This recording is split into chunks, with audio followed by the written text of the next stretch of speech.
discussion. We have fully 1 hour time. Today we have a good participation. I'm very happy. Start. I would like to say that we have appointed discussion. We have appointed sutta as the main topic. So before going into that, if anyone is having any interesting issues or any other discussions or any interview reports, we can take few minutes. Sarai Bante, I'm Niranja here. We have received one report from this side, Bante. With yes, your permission, please. I would like to... Yes, present, please. Yes, Bante. Most respected Bante, sitting. Several weeks ago, I reported about a state of unconsciousness into which I regularly drift during sitting. I was then advised to learn to awaken into this state. I didn't understand how I can awaken into a state if there's no awareness at all. But anyway, I tried and failed. An increasing time of my sitting was spent in unconsciousness, which I will now call blackouts. I couldn't prevent from this happening, not even by keeping the eyes open. This dynamic made my energy drop even lower. I thought of interrupt it by making 10 minutes sitting, so I would stop before a blackout happens. Sitting for 10 minutes, rising, falling is very subtle, and the awareness goes to the energetical activity in the head. It requires a lot of strength and determination to be with the perception and not to drift away. I know from past experience how to proceed from here, so the energetical agitation and the body dissolve and a very different state sets in. I'm not able to do this much now, but it's improving since I am shortened the sittings. These days, I don't follow a schedule, but sat several times a day when I felt that the energy level is good for a fighting sitting. When sitting becomes more calm, a blackout is pretty sure to happen, even if I try to be prepared. Therefore, I avoid dwelling in any calm state which may arise. The last 2 days, a few times, the energy lasts little longer and I could sit up to 30 minutes without blackout. When the energy drops or a first blackout happened, I stopped the sitting. Now I feel ready to increase the number of sittings per day for 15 minutes or longer if I feel fairly safe from blackout, and also start sitting session independently of my energy level, hoping to somehow be able to gather enough strength to avoid blackouts. Please, respected Bante, is this procedure skillful or what do you advise? I'm grateful for any feedback. Thank you very much. Thero Saranai. End of the report, Bante. So we just finished the English single medium discussion. We were just talking about this one. And definitely, if I receive 10 reports, 8 are something like this. So that means at this level, there's a direction, there's a lead, there's a Kamatan Suddha is the singular. You must have prepared mind. You must have the prepared mindset, otherwise never you will go to, because you are completely wrong in understanding the situation. But you are really explaining the situation, lucky enough. We are also. So I am reading the page number 88 of the Concept and Reality. So anyone can take, it is only cheap book, 200 rupees, but no one is reading. This is the best book ever published in Buddhist Publication Society, done by Venerable Katukurunde Jnanananda, and he is explaining a stanza, but I am going to not present the traditional stanza. I am just reading the book instead of me. Others also can read it, but I will give it because this is not the main issue today. But definitely it is the hardcore issue. All the formulas of Paticcasamuppada are specific application to this principle. That is, imasming sati imang hoti. That is the sutta. That's a stanza, he says, some relation. When applied to the phenomena of our daily experience, these principles enable us to wean our minds from the tendencies to rest on the concept of existence and non-existence. As a preliminary step toward the end, these two concepts are replaced by the term uppada, arising, and vaya, decay. These latter enable us to view two extremes rightly, or the sammaditthi, or correct perspective, as they are suggestive of the conditionality. In developing the samatha and vipassana, calm and insight meditation within brackets, the mind is made to oscillate between these two terms with ever increasing momentum. This is the part yogis can't understand. They become mobilized, they become diligent, they become vigilant. Ultimately, they can't maintain the posture. It is like a cyclone. So this is happening very quickly, very often, if you enough apply the basics of the mindfulness. If you can just be with, if you are with avenue with the primary object, within few minutes, you are losing the control.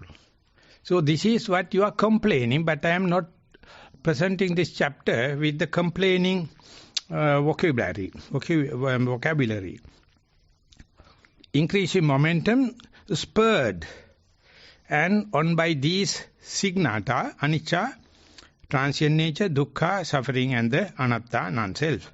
At the peak of intensity of this oscillation, the lingering notions of the existence and the non-existence wane into the insignificance, since the mind now hardly rests on them. This is called unpropped mind. Appatittita manasa. Mind is there, it is non-local.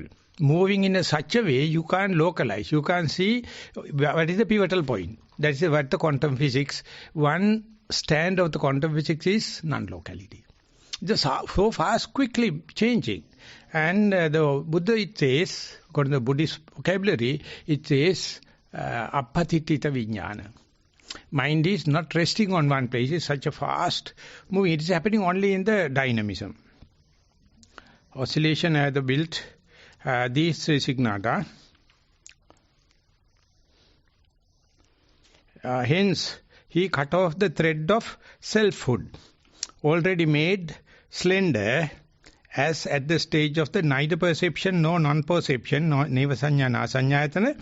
That is also almost like within bracket, the thread by which the mind was oscillating under the artificial superstructure of the concepts. As he lets go selfhood, he touched the realm of the cessation. So, nirodham pusati. Pottapada Sutta. He occasionally feel lost. That's why in last letter says black box, the black hole, the darkness. Then try your best to avoid it. That means you hate Nibbana, you hate liberation, you hate transcendental. Because you know you are happy with the known area. So that is very well explained in this concept and reality. Pottapada Sutta, please refer. Thus, the distressful tension abates dukkha upasama. But you think it is as a suffering. Because dukkha is completely lost now. No base, no prop, not pinned down. So you consider it as a address, no address. Because your ego lost. So how to convince a person to facilitate it? But your common sense is always avoiding it. I will give an example. Definitely you will argue with me. There's a big lab in end of the Switzerland called CERN, where to a 27 miles circle, 9 meters below the ground level, and they accelerated the particles, and recently they started the machine. But everyone suspected the black hole may come and the whole world will be sucked into that. Therefore, they are not happy. That's exactly Buddhism. You consider this as a black hole, and therefore you are avoiding running into the suffering. So when Jnanananda says it is not propped up, it is not based upon something, it is like everything lost. that is Nirodha. You are touching it, but you have a phobia. You have a fear. Each and every yogi is the same, including me. Not a single one here, not touched. It's a very common thing. It's a very pervading thing. It's a very cheap thing. But only thing is we have a phobia. We have a fear. So he explained it in 5 different ways. That's important because we have the familiarity. The first is dukkupasama, and the mental synergies are elite sankharupasama. Your volitional relationship with it is sankharupasama. You can't wait without doing something. You feel like doing something. That's the way you prop up your ego. Sankhara means willful action or volitional action. This is sankhara upasama. And this first thing is vijnana, that is dukkha upasama. Second is vijnana, sankhara upasama. And the triple process of the conceptualization subsided, that is papancha upasama. Mental proliferation stops. You see, there's no end into this mental proliferation. So you just lose the meaning of the terminology, papancha, along with the concept of the extremes of that of a middle also disappeared. In short, all concept loses their significance for him, that papancha sankha pahana. You are not regurgitating, you are not chewing the cud, you are not ruminating upon that. It's useless talking about that. This whole letter is that. Again and again talking the same, but that's why today the base for the discussion. But it is, you feel like I have to do something, I have to ask from the discussion, I have to ask the question, because you hate the black hole. I know, I'm not telling black hole is Nibbana. Black hole is one side, something available is one side. So whenever going happen, you have something available is good, black hole is, that's nihilism and negativity. And that is the whole Western psychology. They are in material, they are in luxury, they are in searching fame, gain, money, and they achieved it for the last 200 years. What happens? Completely ruin the nature. Completely disturb the,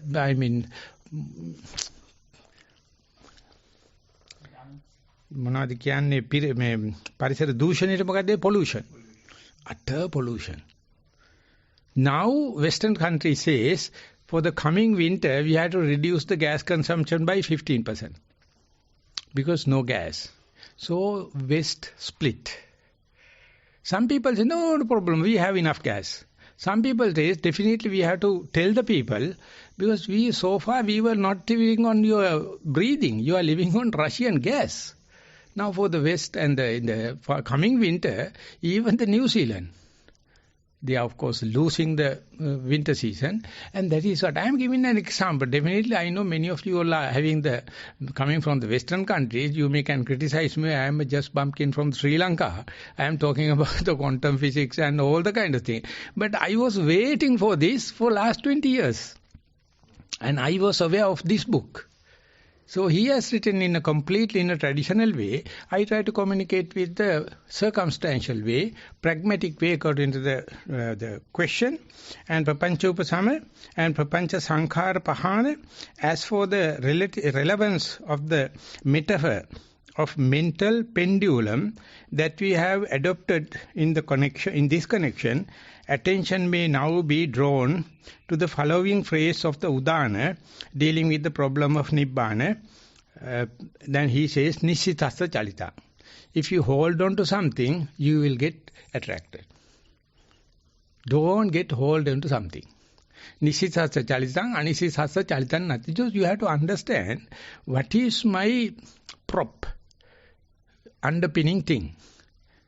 It is begun thin and thin and thin and thin and thin. That means you are progressing. But still, you have a pivot. You have a something like pendulum-like. So you have to understand it. Even if it is reducing, there's an internal agitation is increasing. Agitation is because you are happy to lose your ego. egocentric idea. So when it is happening, the best terminology is it's a epistemological suicidal. It's called committing suicide. Epistemologically, your knowledge-wise, you are losing. So therefore, learned people do not happy. Moneyed people do not happy. Which achieved people do not happy. They feel like something losing. But normally mediocre people, there's nothing to lose because we are familiar with the nothing. We are familiar with the poor culture, so they can manipulate. So I am recommending this book, Concept and Reality, page number 88. I did not read the footnotes, and that is what my answer for this question. I hope you understand it. Otherwise, there are a lot of footnotes, lot of reference, and I appreciate, I agree. This is a very deep, deepest point. If you go beyond, you are no more fighting, no more arguing. You know, words are completely shit, shattering us, disturbing us, but without that we can't talk. Without a book, I can't present this idea so clearly. But I was talking this one for the last 3 years, each and every question and answer session. Some people start writing short notes. What does it mean by apatitita? What does it mean by anidasana? What does it mean by atammayata?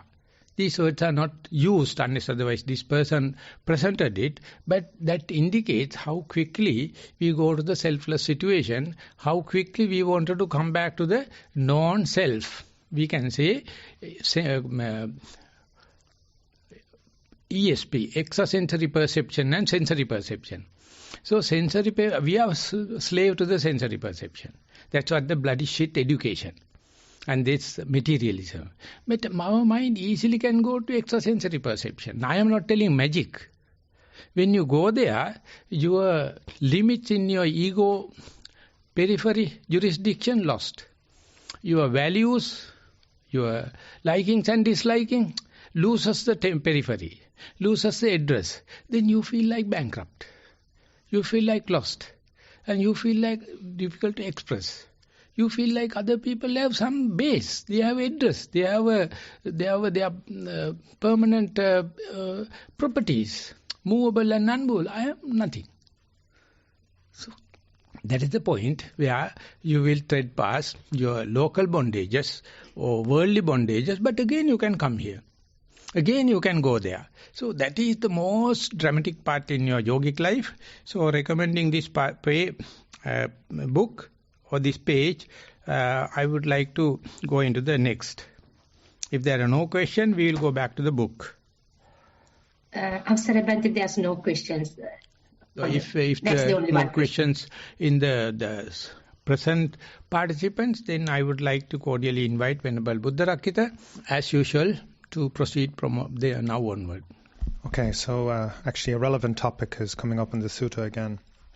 So that begins with the question from the psychic Buddha to the Buddha. He asked the question, from what do pleasant and unpleasant originate? When what does not exist, do these not come to be? As to this matter of vanishing and coming to be, tell me from what it originates. So the Buddha replies, the pleasant and unpleasant originate from contact. When contact does not exist, there do not come to be. As to this matter of vanishing and coming to be, I tell you that it originates from this. So again, in this sutta here, you can again see how the Buddha is tackling this situation like this yogi this morning has encountered, where there's a lack of contact arising. So this person knows that the contact is diminishing. So contact is that you have, for instance, a visual object, and that visual object gives rise to visual consciousness, and then that visual consciousness comes in contact with the mind.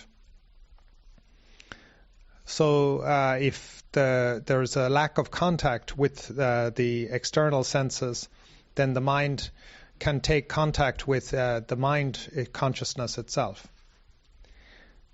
And if that object is also diminishing, then you can say that contact has nothing to land on.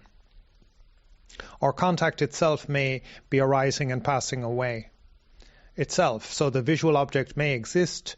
Maybe there's a visual consciousness, but there is no contact to receive the visual consciousness. So contact is this phenomena in the mind. It's a mental attribute. It's a mental property. It's a mental process that's happening. And contact is, again, listed in the dependent origination. So again, here the Buddha is linking what he's talking about into this pattern of phenomena called dependent origination. So when contact does not exist, then pleasantness or unpleasantness does not come to be. So after the visual object, for example, the visual object arises, it comes into contact with the mind. And then after contact, Vedana, pleasant or unpleasant, arises. So again, with this yogi this morning, they have a diminishment of their experience, whether it's the sensory experiences of hearing, smelling, tasting, touching, or the experience of thought is diminishing, or the experience of contact itself, the contact with these objects is diminishing. And so there's an unpleasant experience, a sense of falling into a void, a falling into a darkness, a falling into ignorance, or something like that. He describes it here as in the next verse. Actually, he's going to start to call it like does not exist, non-existence. So this girl this morning described it as a black hole, something that does not exist. So there is an existence and not existence. So there's a black hole and not black hole, shall we say, solid earth. And so with that experience of solid earth or black hole arises a pleasant or unpleasant feeling. So once this black hole is arising, like in this morning's description, there was a feeling of unpleasantness arising. So the Buddha is asking us, he says here in his answer, as to the matter of, in the question he asks, as to this matter of vanishing and coming to being, tell me from what it originates. As to this matter of vanishing and coming to be, I tell you it originates from this. From this meaning from this contact. So vanishing and coming to being is this vanishing and coming to being of contact, or vanishing of coming to being of the visual object with the contact. So, this is just going on all the time. In every moment we have this vanishing and coming to being of contact, we have vanishing and coming to being of the visual object.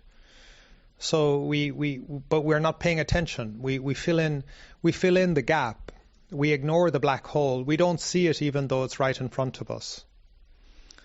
So Maha Thero was talking about CERN today, but another different scientific tool just got switched on last week, which was the James Webb Telescope, and they're using it to look out into space and to look at black holes. And because of this new telescope, now they can see black holes right in front of their nose that were always there, but they never saw them before. Now they can see these black holes more clearly.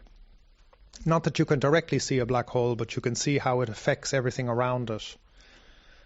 So Vedana is affected by the black hole of coming into being and vanishing, coming into being and vanishing. So the mind is coming into being and vanishing, and the body, rupa, is coming into being and vanishing. Contact is coming into being and vanishing, and visual object is coming into being. Visual consciousness is coming into being and vanishing. But we pretend that there's a continuity and that there's a permanence because we don't pay attention. We don't see the flux of the nature the nature of nama, the nature of rupa, the nature of subject, the nature of object. We don't pay attention to this phenomena that everything is like in a complete flux all the time. We think everything is permanent. We think the object that we're looking at is permanent, and we think that the person looking at the object, the subject, is also permanent. And we think I am permanent, and this ego is permanent. And all of this is arising because we're not aware, we're not paying attention.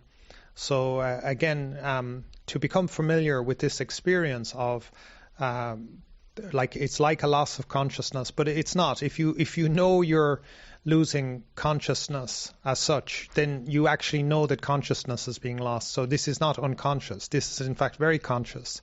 And this is a mind that is perceiving something very subtly happening in the world. Just like those scientists last week were discovering black holes that had been in front of their nose the whole time. And so, this is very profound work, and requires a great familiarity and a sort of an inner confidence in oneself, and a sada, a true faith in the Dhamma, that this experience that is being experienced as being described this morning is the experience of millions upon millions of yogis who have followed the path over these 2.5 millennia. And so too now you are discovering for yourself what these deep suttas in the Sutta Nipada are discussing. Anyway, I'd like to hear what Maha Thero has to say about this. I'm very happy because Buddharakkhita never found fault with me about the sun and the black hole and the quantum physics. So scientists found matter, antimatter, and dark matter, that is called antimatter, and dark energy. They explain matter is less than 5%, sometimes maybe 2%. Dark matter is 26% and 70% dark energy. And dark matter, dark energy, you can't perceive by gadgets because you are not looking for. But for the last week, they started the CERN after all the doubts. And they started accelerated particle, this thing, how do you call ABC or something like that. There's a special this thing. So far they stopped it thinking that will create a black hole.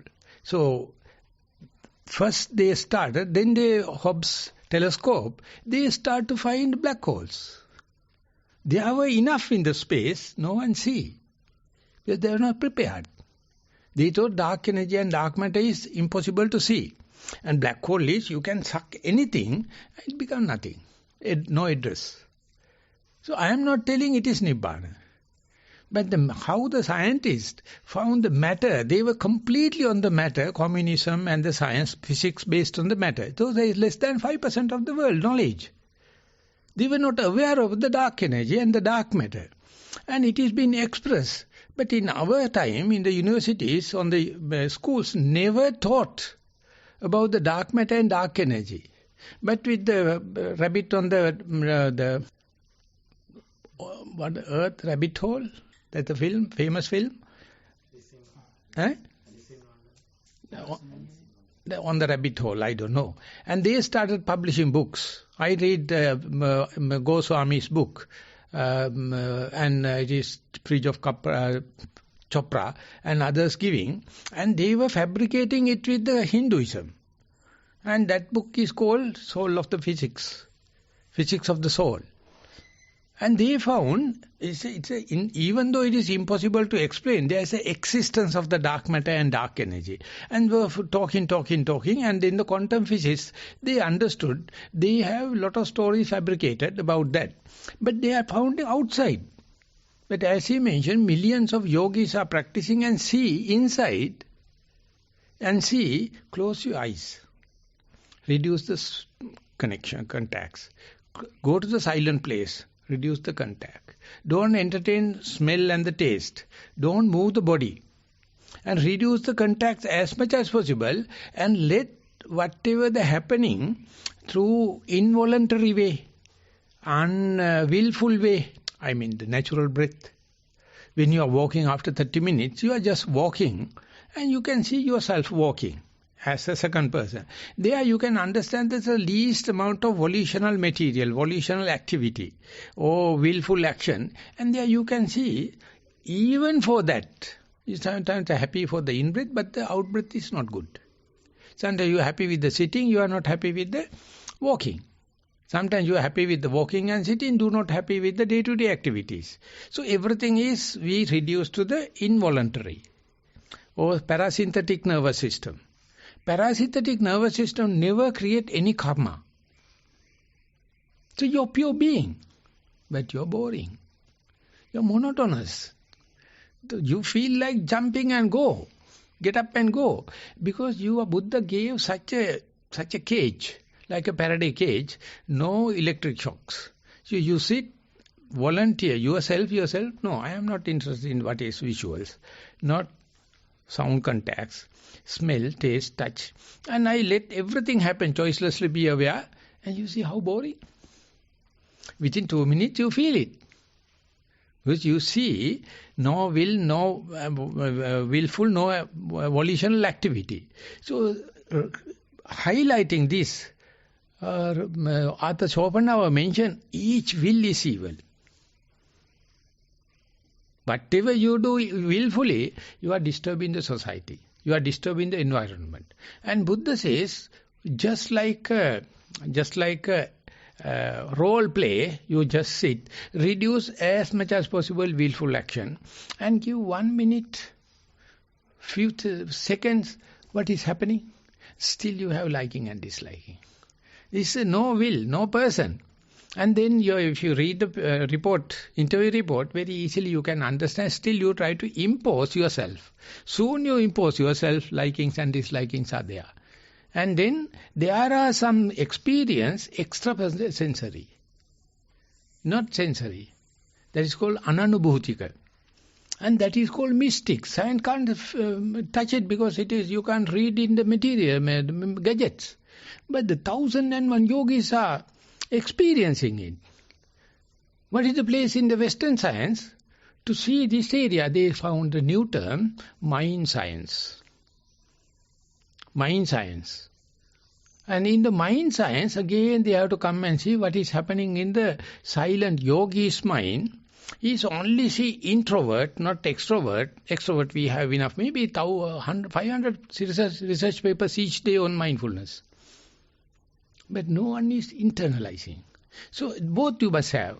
And then easily you can go into that, then you feel like lost. You lost address. You feel like no boundary. You feel like you can't articulate. You feel like, what can I do next?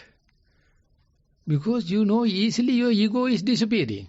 Again you want to reinforce. You have to give oxygen. You have to give saline. You have to give artificial respiration to the losing ego. And it is your idiotness. Not someone is imposed you to reinstall ego. It is your desire. Because you don't like even the ego without the boundary. You want to have the boundary. Then the question is asking, satang asanta asatang kuto nidana. Whatever this liking and disliking, desirability, from where does it arises? Contact. Whatever you do willfully, utterly with liking and disliking. Now you reduce with your willful action of not seeing, not hearing, at least one thought moment, let my extreme stream of consciousness to experience whatever it happens. Choicelessly be aware. Very simple. It is, you must not be a Buddhist. You must not be a forest monk for that. And very easily, the prisoners in prison, they experience it. Even the drug addicts, rehabilitating people, experience. Those who can't experience, go to asylum. They are mad. But they don't like, just like the report. Oh, it's a black hole. If you go closer, it will suck me inside. And then what? Fighting, because they don't like Nibbana. That is called fear of freedom. Eric Fromm wrote a book on fear of freedom. Fear of unknown. So we are in a battalion, we declared, we like unknown. We like freedom. So what? Let alone all known things. Let alone all the bounded things. Let alone the things which have liking and disliking. So people will chase you out, telling you are unsocial, You are not believing and accepting the constitution. You are not following the ethical codes. And you don't like likings and disliking. So that is why the monk means. We are a silent sermon. We are declaring. You bloody shit, you go to the village, you go to the town, you go to the capital city, have your own fun. But in the forest law. Survival of the fittest. There's a German phrase, I can't remember, the might is right. It's the forest. So in the Sri Lankan constitution, no space for the forest monks, because it's the Roman Dutch law. Damn with.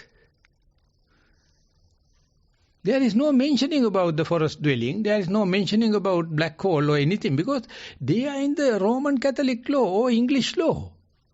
So today Sri Lankan justice is bullshit. Even in Rome, they are not using the Roman Dutch law. But we bloody fools. So we started Buddhist jurisprudence. The first course started in the Nagaranda Vishwavidyalaya, diploma course for Buddhist jurisprudence, suggested by Bhutan, the Chief Justice. Luckily, at that time, Sri Lankan Chief Justice Minister was a Muslim.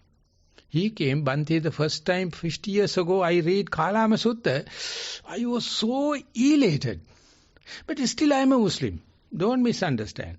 I am a Muslim, but I am so happy. I am so happy in Sri Lanka, in a private university, they started Buddhist jurisprudence.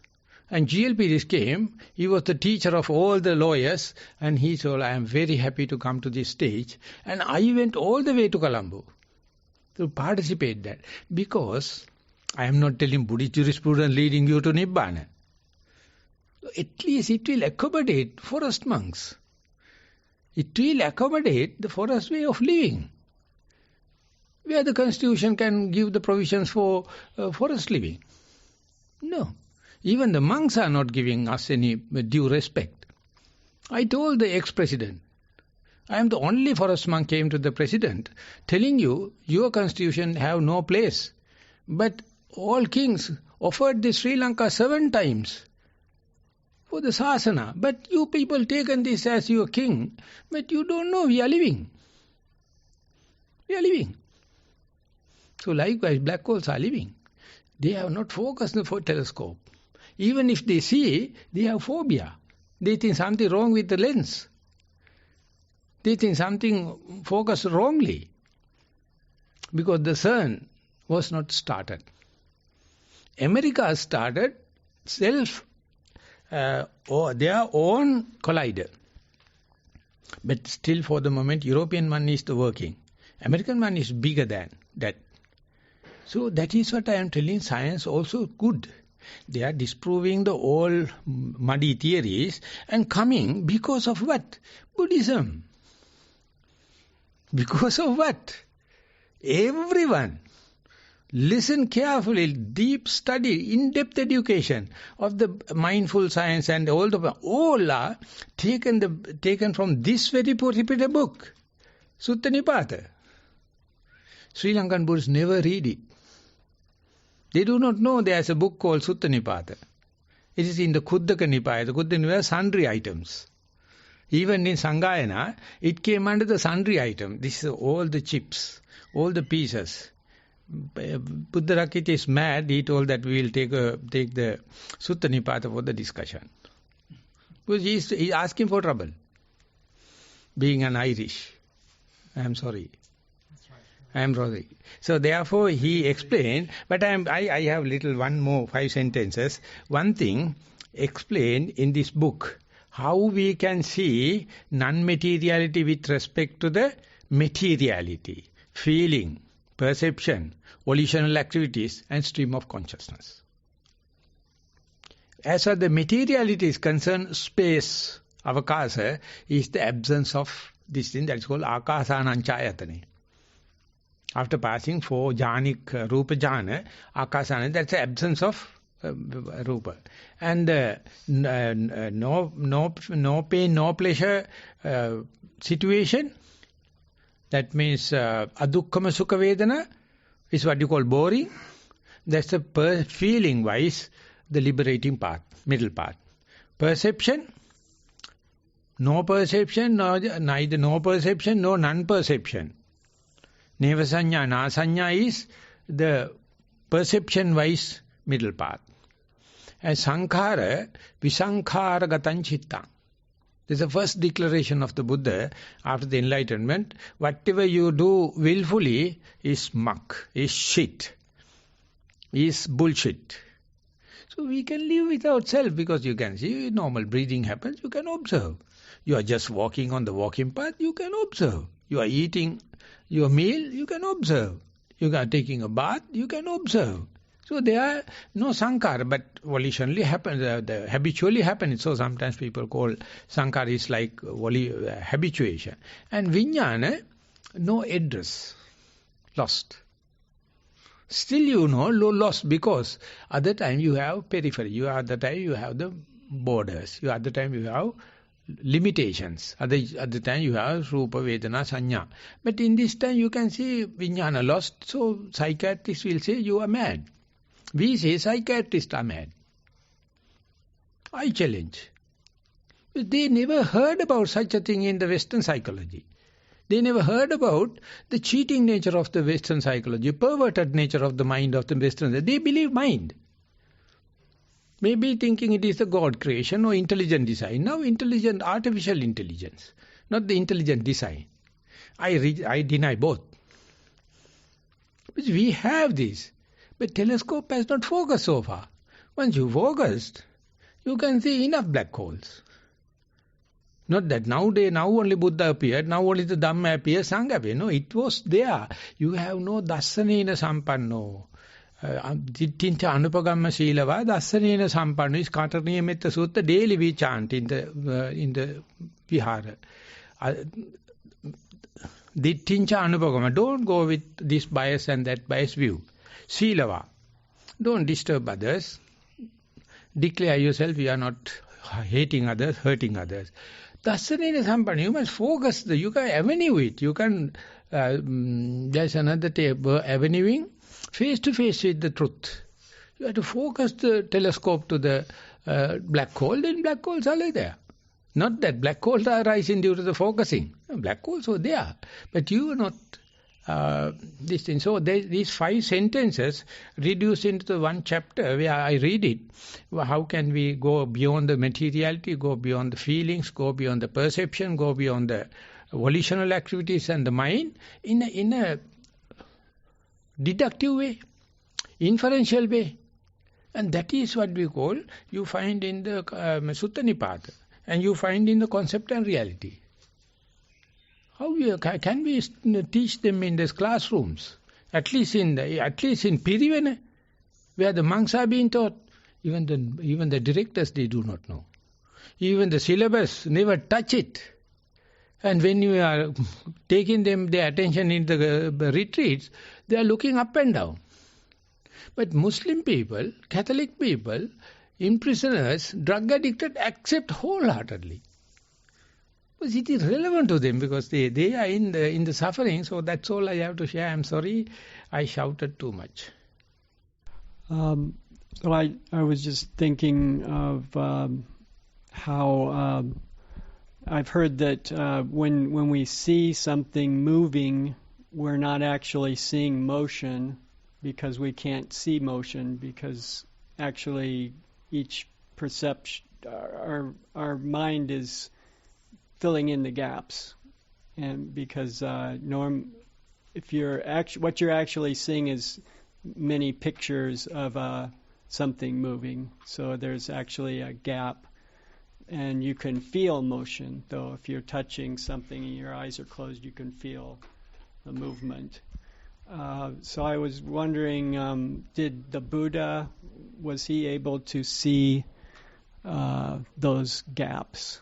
And how do we know that, I mean, as far as meditation is concerned, is there some way at some point, that we will be able to see those gaps?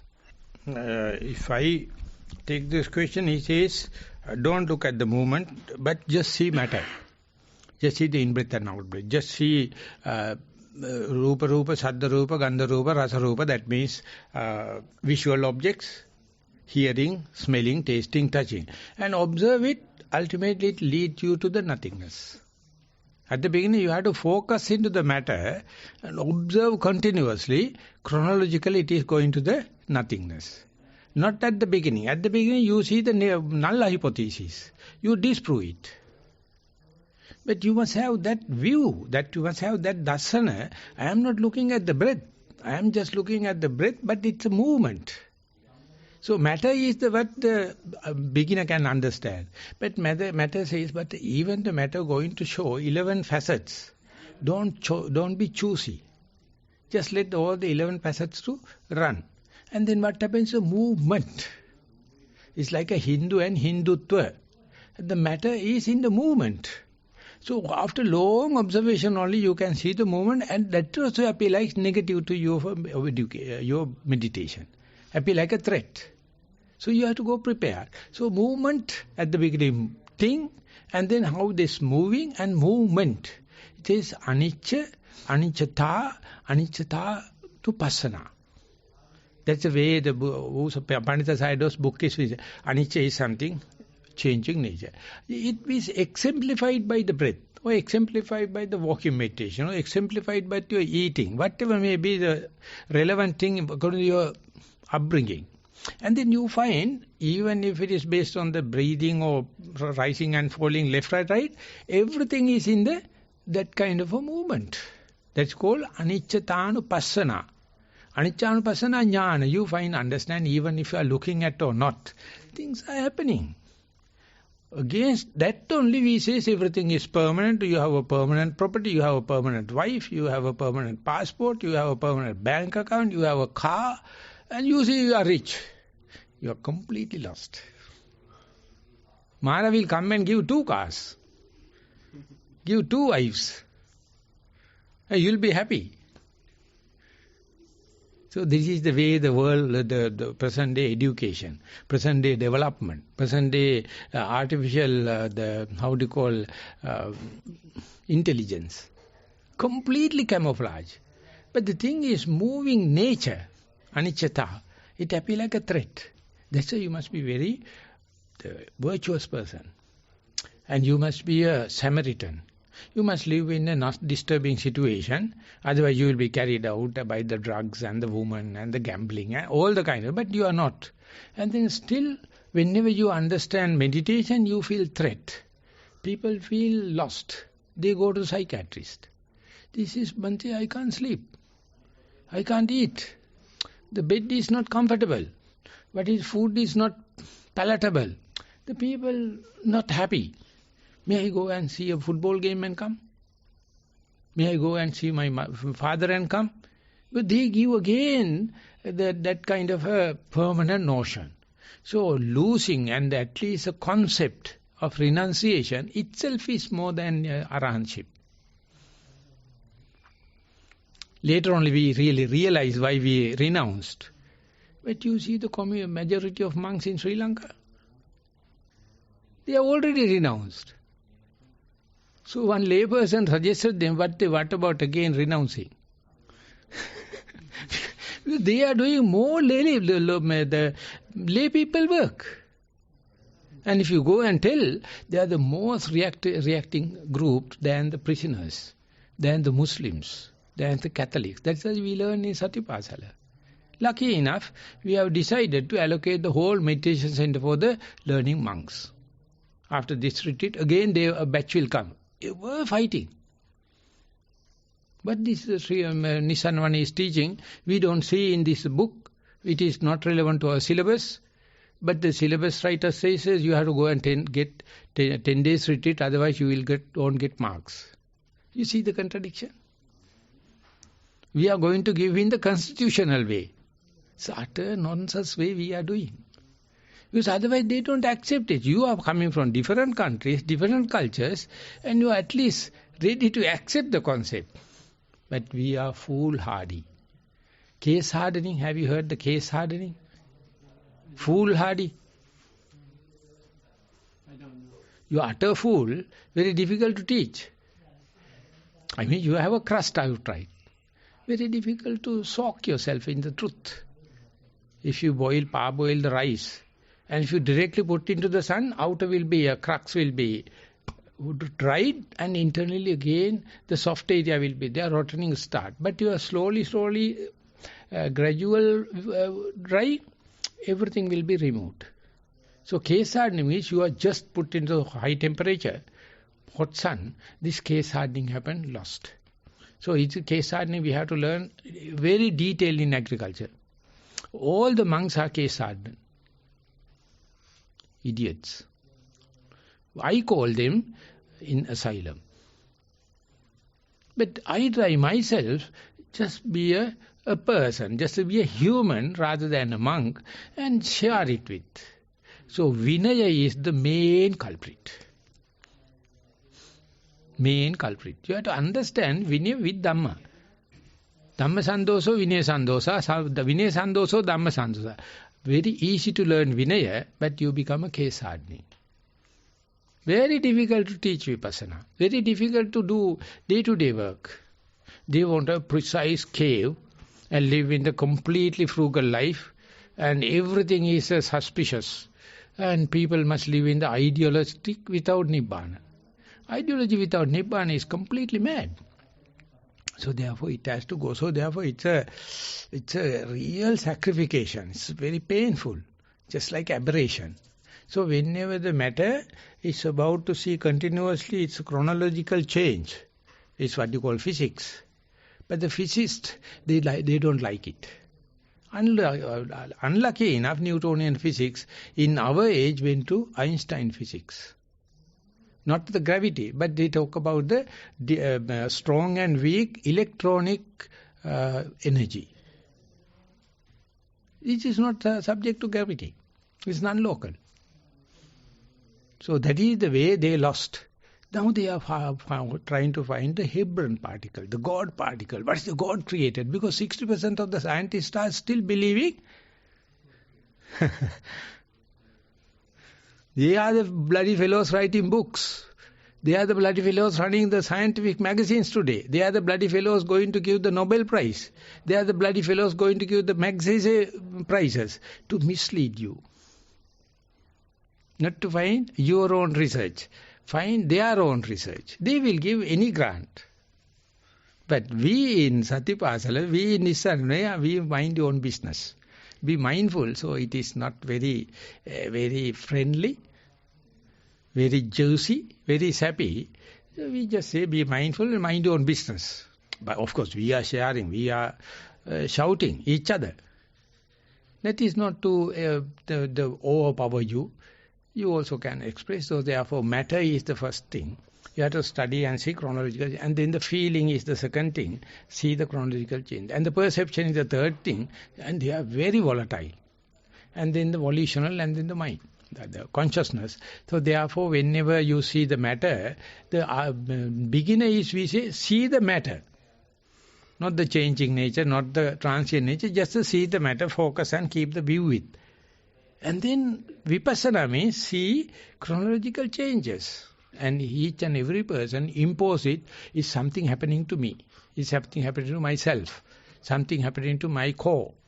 So they psychologically they get disturbed. So therefore meditation lead to madness is the theory of Venerable Dhammika. You start teaching, you stop teaching. I was shocked. Because luckily I went to Nissarana and I got the atmosphere. But he went to Singapore, he went to Melbourne, the mad world. They can't facilitate this kind of this thing. Recently, he told in a talk, I also was there, if you wish to develop Vipassana, go to place like Nissarana. Don't do it in the bloody places. If you wish to do operation, go to operation theatre. Don't go to the fish market. Don't go to the kitchen. So that is what we have to tell. And one person, he was here, he was Danish. His father was Italian. And he told there's a strict monasteries in the Catholic monasteries in the Italy. Like Trappist and kind of thing. They don't touch money. They don't look at the female animals also. No females. Only the corpse can take out. But they don't know why we must not touch money. They don't know why. Why should we not have the contact with the female? And we are how lucky. In the Vinaya, everything explained. How we are going to communicate with that Italian monks? Never on this earth, in this technological age. We are living in two different worlds. Technology never bridged them. They are utterly live up to the mark. They don't know. We try, we are also doing same, as much as possible, but the Buddha explained in Vinaya why you should not touch money, why you should not have sleep with a woman. You see, you can't explain it in the scientific way, but without that, don't do vipassana. If you are doing, you are asking for trouble. You are going to do a brain operation in the kitchen. It's not ethical. You have to have etiquettes. So we are lucky. We are lions. We are shouting. I don't know whether I have hammered you unwantedly. Avsarai Swamin Wansa Avsarai. Other noble friends, I'm not quite sure whether we have enough time to talk or discuss anything.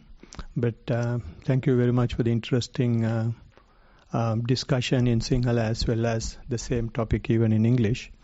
There were a lot of things that were going in my mind when I was listening. And I will just try to say one or two. One is the reference to the scientists. And other than Lord Buddha and his great disciples, the best scientist Lord Buddha has met was Rohitasa. For Rohitasa, he said the very same thing. He has gone to the entire universe and checked for a place where there is no suffering. But when he came to the Buddha and Buddha said, you can't walk and find the place. You go through your own fathom-long body. So you see the entire universe there. So he was the best researcher or the best scientist apart from Lord Buddha and the disciples. So the science we have today is, as Bhante says, there is nothing for us to take because science is based on Tripitaka. And the other thing is about the black hole. To face the black hole, as far as I can understand, what the Blessed One has said is keep the mindfulness to the fore and have ardent energy and have clear comprehension led by mindfulness. And the other one, I don't know how you call it in English. It says Vinaya Loke Abhijja Domanasang. So when these three qualities are there in your mindfulness, you can go through anything. And when you reach a place where you have no thoughts or no materiality, or even the consciousness is very subtle, and you fall into a dark area, and where you have the highest magnetic force, so far as the science is concerned, which is the craving. And even when we reach that state, we can observe ourselves that we also get sucked into it. So people, those who are afraid of that sucking, they just avoid it, as the report had mentioned from Niranjala. So like that, there were many thoughts going in my mind. So I don't think there is sufficient time to mention all that. So that's my comment, Bhante. Another American, Donald Trump. Oh no, Joe Biden, sorry. Thank you all for the good comments. So I wanted to say that, we've been talking a lot about science and comparing it to the Dhamma and, contrasting it to the Dhamma. And if you really look at it, science, is very much in many regards based on, material pursuits. I want to live forever. And, the scientists and the people making medicine and stuff, pharmaceutical companies, they're always trying to find ways to help people live longer. But no matter how long you live, you're eventually going to die either way. It's you can't really. You can prolong. Pharmaceutical industries can live long. Who? Pharmaceutical industries can live long. Yeah. So even if you prolong your life, you're still going to die eventually. So science. A lot of science is based on, because when I was growing up, there's this kind of idea that from a lot of people. It was either you were a Judeo-Christian person, or you were like a atheist scientist. And it was like, but once I got into the Buddha's teachings, I kind of realized, like, science is also like, kind of, it's just about like living forever, like, like that they just want to find ways to keep people alive like forever. That's the idea, where we're making medicines and making all this new technology to help people live longer, and just with this idea that we're somehow we're gonna live forever. So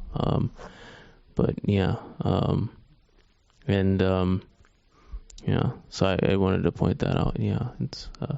Today is the best time for that, because science also come to the fairly good high level. Suffering also come to the fairly high level. So much of people, thanks to the science, 8 billion or something people, they want to reduce into 6 billion. The science is the tool. The corona is not enough. Now they are going to monkey fox, chicken fox, no, not working. And all the fox not working. And the fox news also not enough. They are making one. They show in telling that you are prolonging the life. They are the bloody shit, lab leak, finding ways. But imagine a poor farmer living in a village and doing their job, and of course they are exploiting the nature. But the minimum harm. But what about the industrial, large-scale agriculture? What happened to American Dust Bowl? What they are doing? And when we went to university, we were very poor because land is hilly. We can't use the big instrument, so we can't produce high the rice production because we are in the peasant farming. And English people came and they started the estates. It's 1,000 acres. Well, it's completely lost. Now small holdings, maximum 5 acres, 3 acres, quality low. And Ranjan is the president, and he is the highest producer of tea. He is collecting, he is having only factories. But he knows how to make the best product and they give maximum money. But it is small holdings. So small is beautiful, as Schumacher says. But the mass production, what is going to say? So we are also waiting to make Singapore out of that. Singapore was waiting to become a Sri Lanka. But they went there. It is utterly hell. What is happening in Japan? What is happening in the West? What is happening in the America? Can we show anything? No. We have not started the game yet. We have a lot of things to show because we are 40 years I have lived meditating. So they will say I am just lost because after getting a postgraduate and everything, I have not raised a family, not doing business and just eating from the people and just idle. That's the way my family members are accusing me. I am just a selfish fellow, try to become enlightened by himself. They can't live in the society. That is why he is going to the forest. But your explanation is different. You are coming from different countries. Not that you are not successful. But I have 140 years of experience. I am always ready to share. But I know, just like a black hole, you feel fear. You feel sucked into that. Then you have, no, don't do it that. I will go even to the black hole slowly, mindfully, later. Yeah, the mind is definitely used to just accumulating things and having sensual pleasures and having different possessions and craving for those things. So, if somebody were to experience like a black hole or just emptiness, it's like, whoa, like this is just not something that is like normal. Like emptiness, it's so not having anything. Still we have to make pleasurable, we have to make attractive. The Vipassana, the Nissarana, Vanaya, Satipasala and our teaching. So today the highest amount of participation for the discussion. I am really happy and different viewpoints coming. But as Venerable mentioned, no time now. So it is time up for the end of the discussion. Thank you very much for the participation. I would like to sum up today's discussion.